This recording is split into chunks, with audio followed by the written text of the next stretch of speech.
ಸಂಕ್ರಾಂತಿಯ ಸಂಭ್ರಮವು. ಸಂಕಾಸುರನ ಸಂಹರಿಸಿದ ದೇವತೆ, ಸಂಕರಾಸುರನ ಸಂಹರಿಸಿದ ದೇವತೆ ಸಂಕ್ರಾಂತಿ ಹೆಸರಿನಲ್ಲಿ ಆದಳು ಪೂಜ್ಯತೆ. ಸಂಕ್ರಾಂತಿ ಹೆಸರಿನಲ್ಲಿ ಆದಳು ಪೂಜ್ಯತೆ.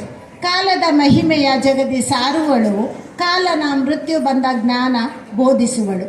ಭೂಮಿಗೆ ಬಂದ ಮೇಲೆ ದಾನವನ್ನು ಮಾಡು ಮನುಜ, ಭವದ ಬವಡೆ ಕಲೆ ತೊಳೆದುಕೊಳ್ಳುವೆ ಮನುಜ. ಬಾಗಿನವ ಸುಮಂಗಲಿಯರು ಗರ್ಪಿಸಿ ಈ ಜನ್ಮದ ಕರ್ಮವ, ಭಗವಂತನ ಚರಣಗಳಲ್ಲಿ ಕಳೆದುಕೊಳ್ಳುವೆ ನೀ ಮನುಜ. ಜಗದ ಜೀವರಾಶಿಗೆ ಅನ್ನದಾತ ರೈತನ ಕೃಷಿ, ಭೂಮಾತೆಯ ಬೆಳೆಗಳ ಸುಗ್ಗಿಗೆ ತರುವುದು ಖುಷಿ. ಸಹ ಬಾಳ್ವೆ ಸೋದರತೆ ಸಾರುತ್ತಾ ಬರುವ ಸಂಕ್ರಾಂತಿ, ಸರ್ವ ಜನರಲ್ಲಿ ಭಾವೈಕ್ಯತೆ ತರಲಿ ಸಮೃದ್ಧಿಯ ಕ್ರಾಂತಿ.